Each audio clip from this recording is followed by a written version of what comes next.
Oh, fix your face. Okay, all right, and we're here. Okay. Yeah.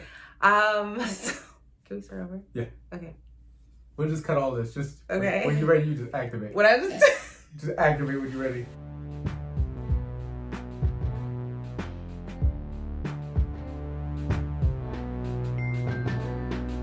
Blunt. As usual. What up, fam? What up, fam? There you go. We're doing video on these now. There you go. Lift my hair up. All right, guys. So Juneteenth was this past Saturday. It's a day that commemorates the end of slavery. January 1st, 1863, when the Emancipation Proclamation finally reached the last enslaved individuals in Texas. 2 years later. 2 years later. I was going to say that. Yeah. I got it, though. 1865. I just think that, okay,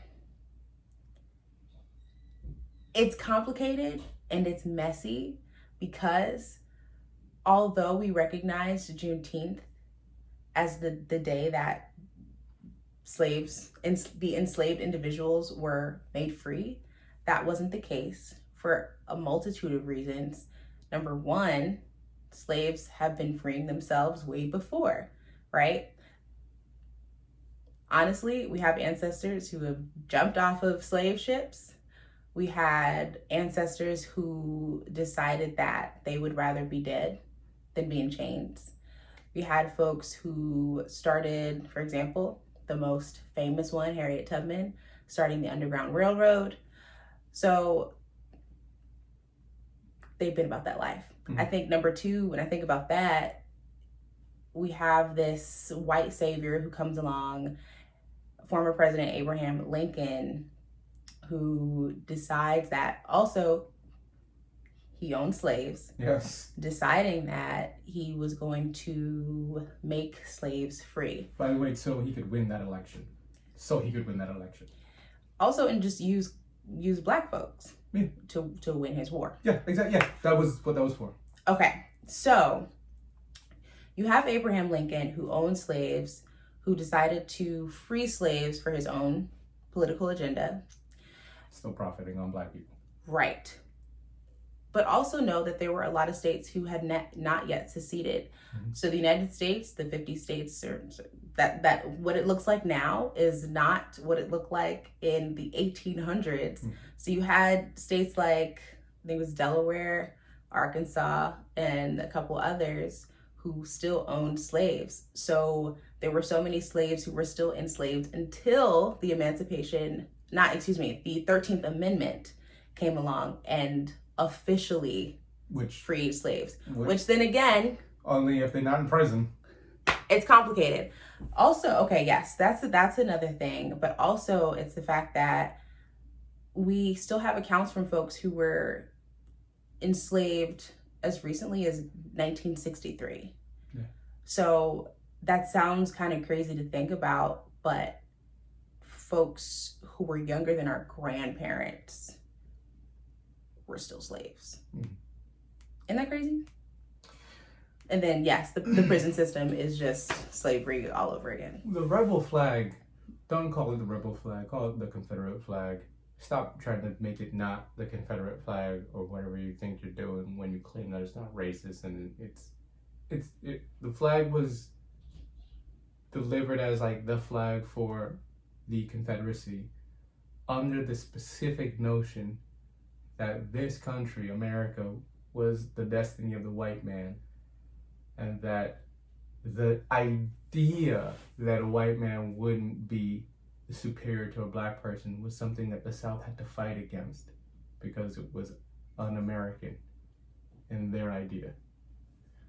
That's like not far away. That's not in the past. The reason you see those Confederate soldier statues everywhere was because people were upset about the fact that there was less segregation, right? Civil rights movements happen, more statues go up. It's this constant, like, even the fact that the proclamation happened 1 year, 2 years later, people knew about it, and different states were still saying, nah, Not us. The government's gonna have to come here and take my slaves away from me. Yeah. That's what they say now about guns. Yeah. The whole thing is just weird, and when you think about it, June 17th, right? That was the day that it became a federal holiday recently, right? It's smoke and mirrors. Come on, guys. There's so much more reform that we have asked for. Yeah. You ask Black people what we want, and we tell you, and you give us tokens. So that you didn't even give us tokens. The Juneteenth thing, the holiday thing, is gonna work more for the working whites and above than the typical American Black, because we're still gonna be in service jobs. We're still gonna be working on that day. That's a good point. Okay. Still gonna be working on Juneteenth. More white people are gonna be having their corporate days off. Yeah. Just use another Black thing to benefit white people more than Black people. Again. You gotta do better, bro. Like, if you're gonna lie to someone, you gotta lie. Like, throw some juice in it. I think it also, I don't know why it upset me. I mean, it could be because a lot of other bills, for example, the George Floyd bill, things like that have not been passed yet. Yeah. Things that we've asked for. I was triggered when I was watching the news and I saw Joe Biden signing the federal holiday, making Juneteenth a federal holiday document.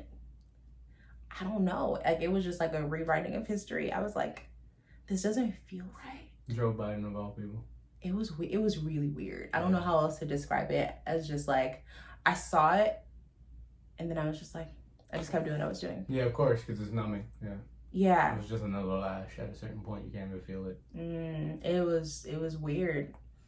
I was like, I don't know how to feel about this, because also Black folks we've been celebrating this for a long time. Yeah, before y'all realized you could hashtag it. A long time. So I remember growing up and celebrating Juneteenth. This isn't anything new, which is once again why we didn't need to make it a federal holiday. We were going to celebrate regardless because of, I don't know about you guys, but we were taking that day off when we could.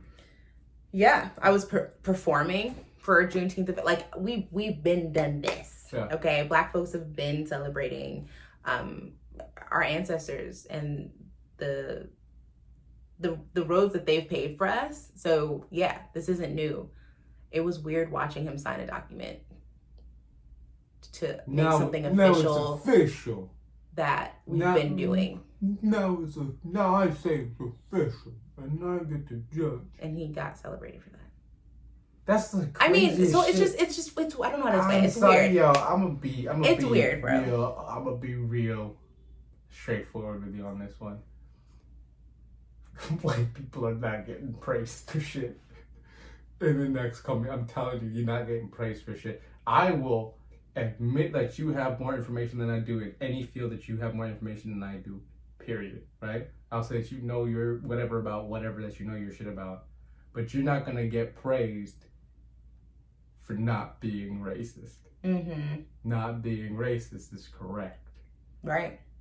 It's the bare minimum. Not even the minimum, because then that would make you think that we have like good above that and bad below it. The option is not being racist. If you're being racist, you're some weird invading alien monster creature in a sci-fi movie. You're doing some nonsensical shit. You get what I'm saying? Just like animals don't poop up into the sky. Okay. It's just not how it goes. All right. Right? So my thing is, it don't bother saying Happy Juneteenth to us. We made it. we made it. Don't bother. But for real though, work on the police shit. That's how you can help. Yeah. Advocate for us. Yep. Advocate. Instead of our allies, be our accomplices. Like, why are we doing this alone? Yeah. Because tired, bro. Tired. It's not just dark-skinned people that have to deal with the issues, though we're getting the brunt of it. You have to remember that the correct human position is to not be racist. Yep. All the humans should be on our side. and then the other, whatever that shit is over there with the racism that's fueling its blood source, or whatever the fuck it is, yes, should be over there. So this is a lot of information. I think, at the end of the day, Juneteenth is a beautiful day and it should be celebrated, but at the same time, it's a day of reflection for us, not only to think about those who have come before us, but honestly to think about the promises that this country has made to us that have yet to be fulfilled. Yeah. And to the native people. And to the native people, that's how you can help us. That's how you can celebrate, by on Juneteenth making it a day where we take our rest and we don't fight. And you fight for one mother freaking day. Yeah. Right? Fight. Earnestly. Yeah, right. Like that Thanksgiving dinner you don't like having, that conversation you don't like having, but on Juneteenth. Reflect. Right? Think about it. I think I'm more upset because like folks are still being dehumanized and villainized, and there are some stories that make it, there are many that don't make it to the news. And like, why aren't white folks checking in more? Like, make sure you're checking in with your Black friends. That's all I have to say. Because we carry a lot.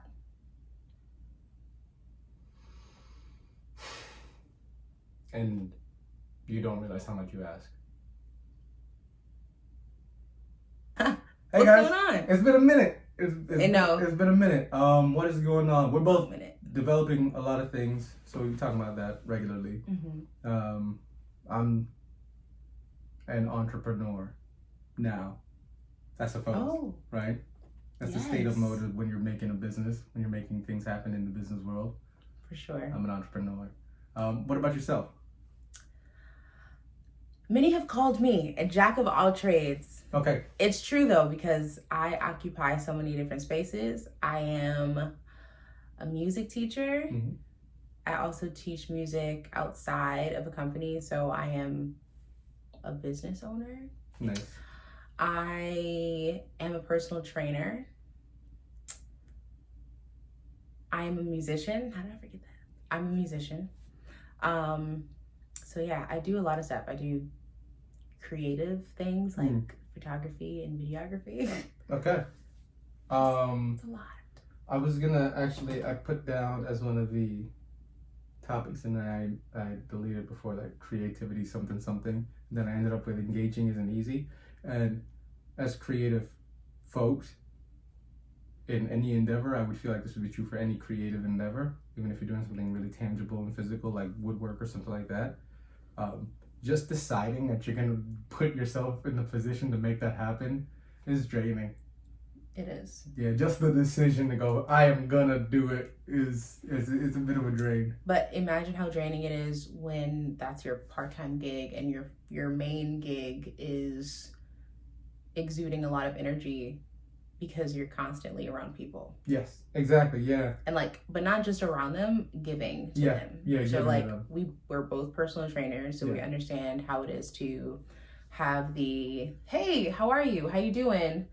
But the client to us is more like an auto response rather than an actual, I actually care about how you're doing. Actually, no, I'm paying you $70, $80 an hour. Just working me out. I really don't care.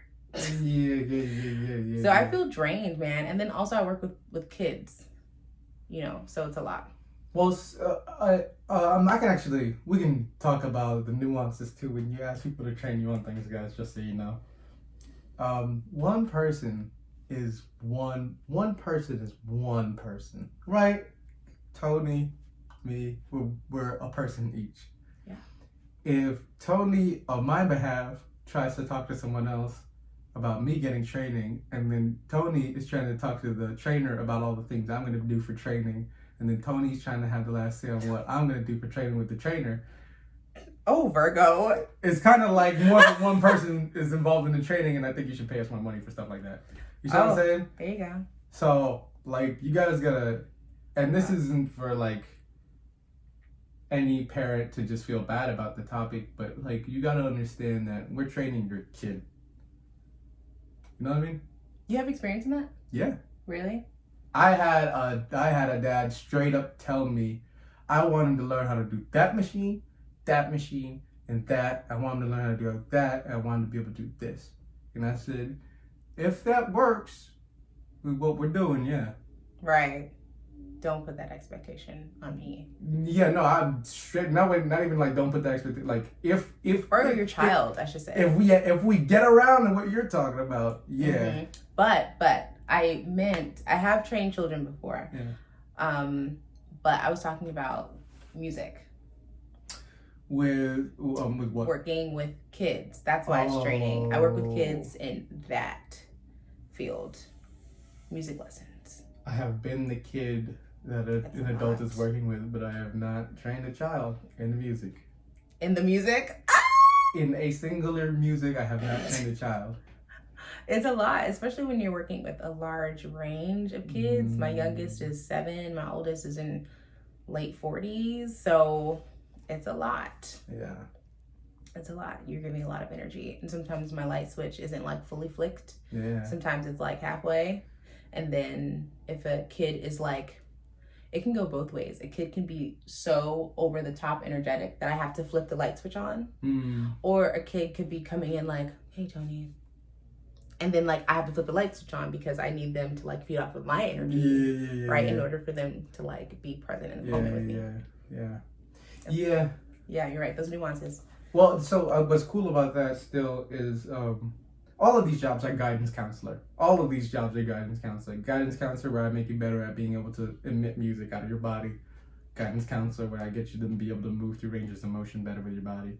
You know, they're just guidance counselors because you're never gonna come up to me with a pure, I just want to talk about my physical training. And none of my emotions relative to the rest of the day, if that would be possible, are going to be affecting this lesson at all. None of my actual personage is going to be affecting this. We're just going to work on physical training. If that were true, that would be so cool. Yeah. But it's not even kind of close. So I'm still your guidance counselor. You're still going to give me all the things you would give a therapist, but you don't call it therapy. We are therapists. Would you don't call it therapy if you don't want to call it therapy. Cool. But I'm still guiding you somewhere. You're still seeking my counsel. That's all I'm saying. And they just talk about a lot. Like we're sponges. I don't mind. It's a privilege, right? That you trust me enough to tell me parts of your life. But I'm taking on parts of your life. Yeah, exactly. You have to absorb all that energy. Energia. So it's important to reset. Yeah, how do you do that? Ooh. What are some ways? This is episode 2, by the way. Well, okay, so because that's exactly what's happening. Yeah, so okay, so then instead of how do you reset from that, you had to learn that, you had to experience that, right? Something had to happen enough times for you to figure out that was what was happening to you. Okay, so you're talking about self-awareness. Okay. That takes. Oh yeah, go ahead. That just made me think about something. Yeah, okay, so that takes some experience. That takes time and years off of feeling so fatigued from life. So sitting with myself or being forced, because your body will force you to do things if you don't do it mentally, right? So I think my body like broke down one day and I was just like, oh shoot, something's wrong. Because when you're running on the hamster wheel in America, it feels like you can't push the pause button, right? Or there is no pause button. So I am very intentional about doing the introspective work to figure out where I'm at and to check in. Like, and the self check-ins are sometimes scheduled or sometimes not. But I check in with myself often just to make sure I'm okay. And then I have to release. I think also, to the point of our clients telling us a lot, to the point of my students are going through so many things and them telling me things, I have to turn it off. Like when I leave School of Rock, that's it. I'm not thinking about it anymore. When I leave the JCC, that's it. I'm not thinking about it anymore. And that's what I need for me. So, I like it. I like it. Harder said than done, but yeah. They, what do they call that? Compartmentalizing. Yes. Yeah, that is something that is actually that is, I guess, suggested or trained into people who experience therapy. They're sometimes told that can be helpful. Compartmentalizing, because in reality, you don't have as much control as all that. You don't. I don't believe that anybody really does have ultimate control over anything that they're gonna know about, see, hear about, witness, or be aware of. You have participation, definitely, but control is a super strong word, and a lot of people are gonna request your participation. So I'm gonna say, just remember that they're requesting your participation, not your control. Compartmentalize. That's good. Yeah. Oh, also, I've been speaking to a therapist. That's not something that I got from therapy, but you know what I mean? I did not know Yeah, that. I've been speaking with a therapist. Like my doctor's office was somehow able to connect me to That's so good. the health of our region, So good. mental health people of our region. And yeah, she's pretty nice. She's also a personal trainer. She is. Is she a person of color? Yes. Nice. Yes. I thought that's where you were going. Yeah. Person. I thought that's where you were going. And I even have a thing about that later. Because we're gonna talk about Juneteenth. Yeah. So I just started. I was like, yeah, why not? What would be the detriment to having a therapist if I don't have to pay for it? So we talk once every 2 weeks or so, and it's pretty much just a chill conversation. Yeah, it's just a chill conversation with somebody that you can. If you have a therapist that's on your speed, Yes. If you have a therapist that's working with the. And I'm glad that you can type in now. I think I went on BetterHelp.com to look up a therapist. They should sponsor us. And you can type in the type of therapist you want. Like you can type in, I want a Black therapist. I want a therapist who is religious. I want a therapist who, I don't know. There are different parameters that you can set because it's important that you vibe well with the person who you're sharing so much of yourself with. That's trust, like initially, right? I don't have time to think about if I trust you or not, so I have to trust that I can trust you. Yes, exactly. That's why you have your profession. That's what I was saying. Yes, that's why you have your profession. So you and I know I'm not coming to you because I think you might be like off the wall. You know what I mean? I'm coming to you because I expect that I want someone I can trust. Like that's baked into this agreement. Yes, I agree with that. That's why I call you therapist. I agree with that. Okay? I don't call you buddy or acquaintance. Because my buddies are gonna fuck up. Right? My acquaintances, they have no allegiance to me. They're an acquaintance. I just have met them. Yes. You see what I'm saying? They have no allegiance to me. Yeah, exactly. You're right though. Yeah. Yeah, it's really key point of the notion of a therapist. The people you are paying for services is that you're going to them for that reason. So with us, people are like, yo, I'm coming to you for the trainings, and I want to see abs, and I want to see bicep, and I want to see back. Very specific. See? And then that's like another thing too of like, hey, I'm a student, and I'm approaching you, and I think the end game is this, and then me, the guy who's been a student for longer than you, has to go, bro, that's not even a real thing. That's not even I don't know what that means. What do you mean you want to do this? That's not even this thing. That's not a human thing that you can do with the human body. You've gotten that before? Yeah, it's just you know That's what I mean. funny. So for me, I get really bogged down when people are stuck on an aesthetic goal as opposed to like a functional goal. People aren't there yet mentally. Like you have to bring them there. I know, but that's my point. Is that they get there if they opt in for the long haul. But if they get stuck on this thing of, I just want to see my bicep in a certain curl, and I want to see it by Tuesday. But they're not like in an hour. Yeah, but they're not doing anything for 3 other days in a week, and they're not doing it for 4 weeks in a month. And It it's takes like, time. yeah, bro. Like you could have been way past the bicep thing if you just did what we were talking about. You would have been past the bicep by now. Yeah. But you were focused on the bicep. I know. I mean, we say this as trainers all the time. At least I say this. Yeah. because whenever you do a fitness assessment with someone, people absolutely have their specific goals, as they should. But with that mindset comes a very, I guess, tunnel vision, because they don't realize that you lose weight globally, you train globally, and there are so many advantages of that training, and there's so many advantages, or thinking of training that way. Like you can't think of, hey Tony, it's so good to meet you, I really want to start training, I want to lose this stomach, and I always have to hit him with we have to train your entire body. Like, you're gonna lose the weight globally, right?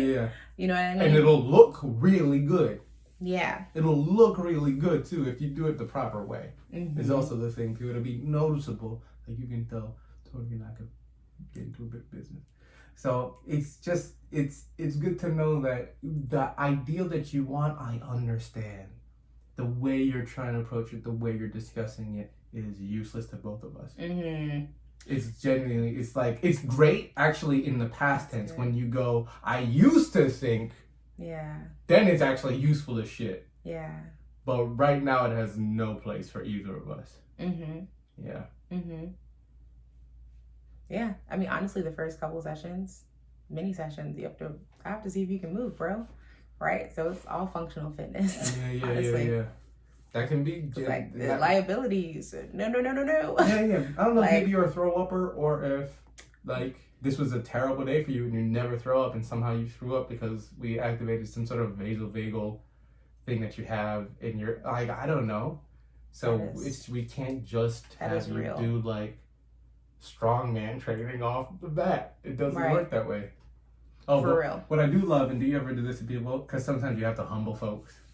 Sometimes you have to humble folks. Because they really just assume like the person I think can do what I want to do looks a certain way. They look a certain way. They look that way because they can do the thing I want to do. And then I'm like, yeah, I don't look like that guy. But I can do that, and then I can do more. So, like, I don't know. Yeah. Maybe you should listen to me. You know what? I hate that's. I'm gonna say this word again. Aesthetics are so stupid. I know, and the expectation that is put on you as a trainer, because that's making me think of that as well. You know, I look a certain way, so I have to be able to do something, or I'm a woman, so I can't do something. The amount of men who, because I typically train with one of our good friends, Nate. I typically train with him, and the amount of times I'm doing a bench press, because I'm pretty strong. And I'm doing 135, and women can do more, like way more than I can. And I'm like pumping out like 2 reps of 135, right? And the amount of men that sometimes will even bypass me and like talk to Nate. Be like, wow, she's strong. First off, I'm right here. Second off, why is that surprising? I am strong. Like you expect, because I got boobs and a butt, that I can't lift and I don't have a strong upper body?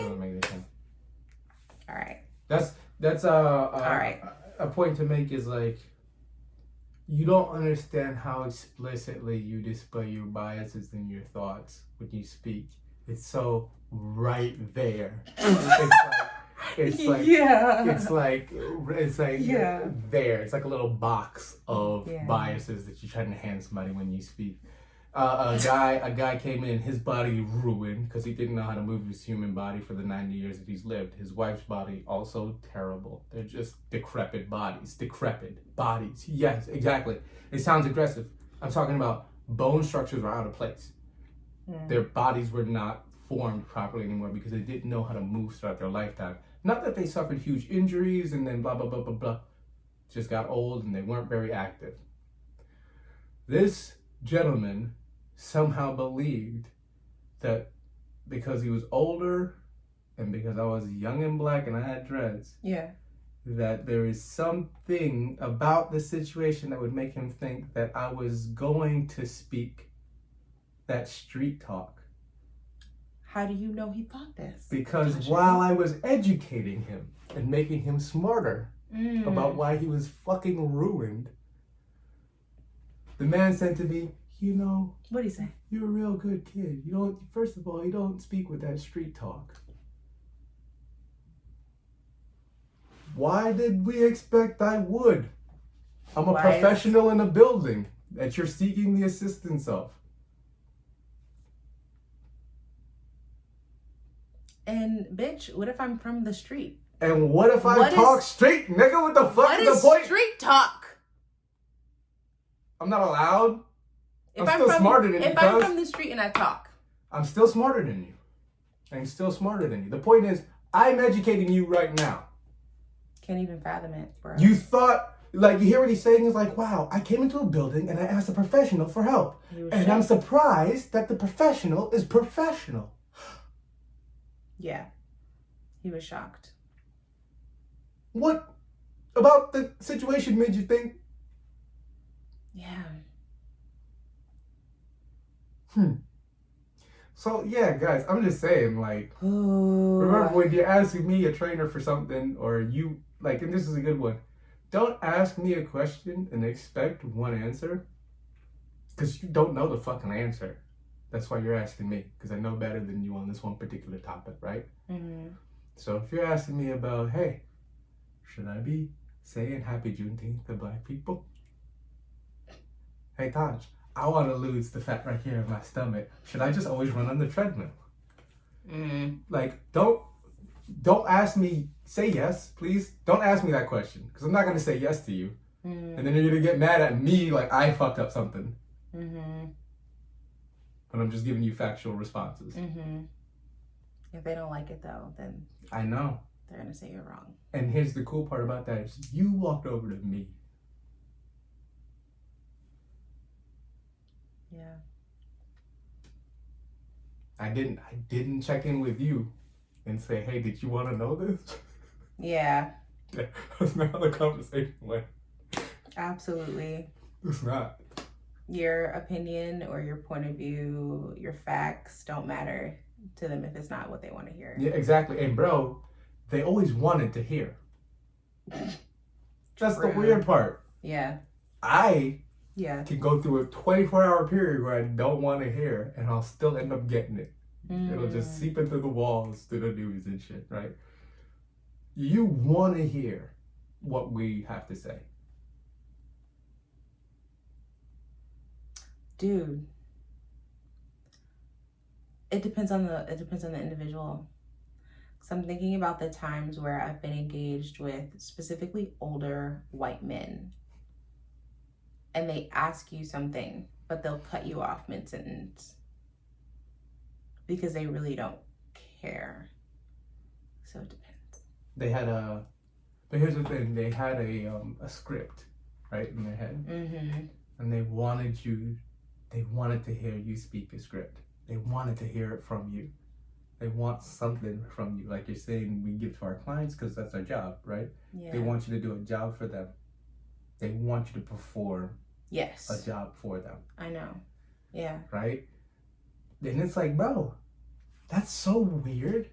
It's so weird how self-centered you are that you thought someone in the world had the script in their head that you have in your head. That's so weird. Yeah. So, okay, because it was Juneteenth this past Saturday, right? Okay. So speaking of the script, I was training a client who said to me, Tony, I like Abraham Lincoln.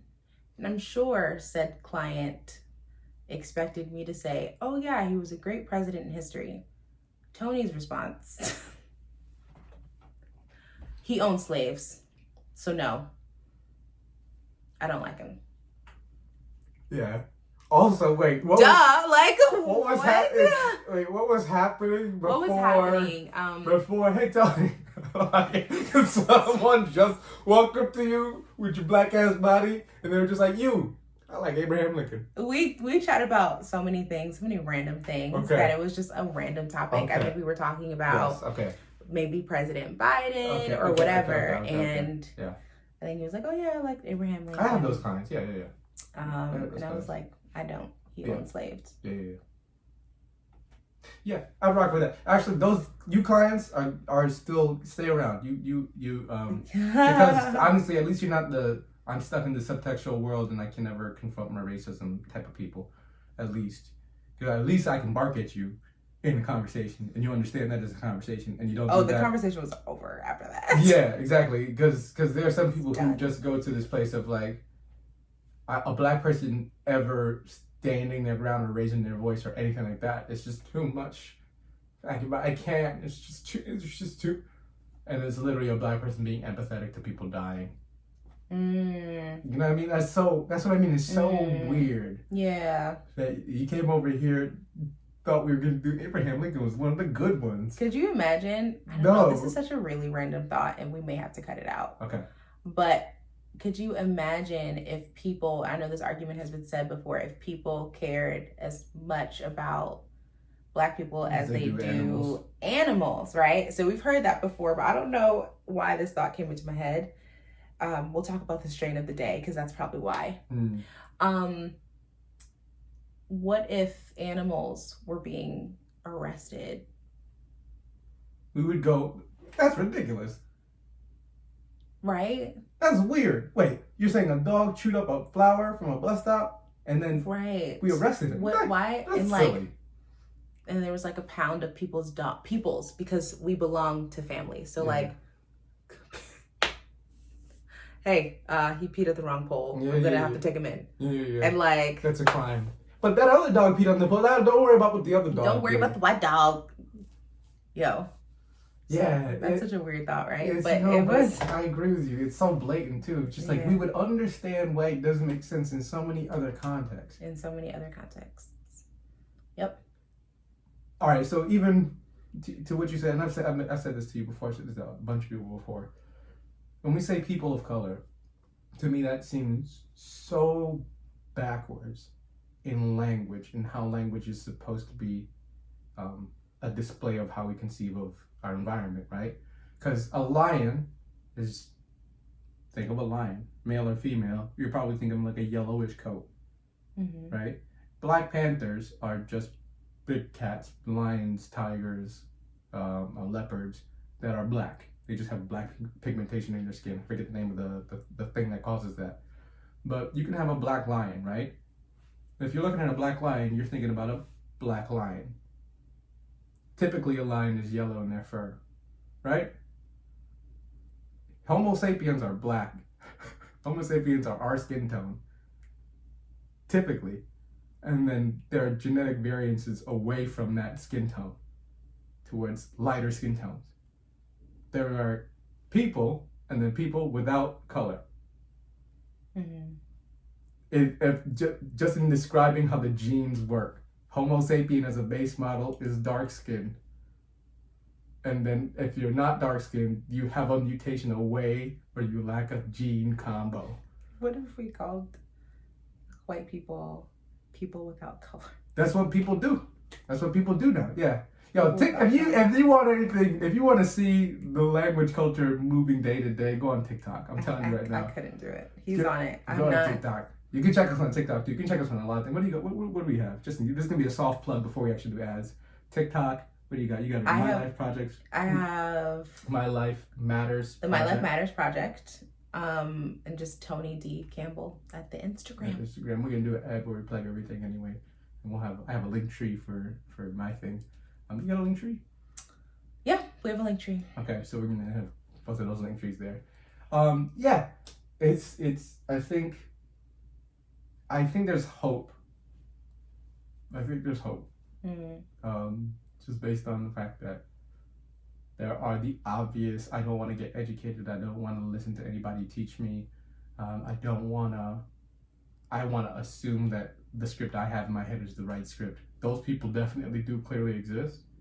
And also, all around and through those same groups, I'm seeing little spots where there are people like you and I, who are like, yo, I don't know fucking everything. And I think information is really valuable. I want more information in the world. I want more people to be safe.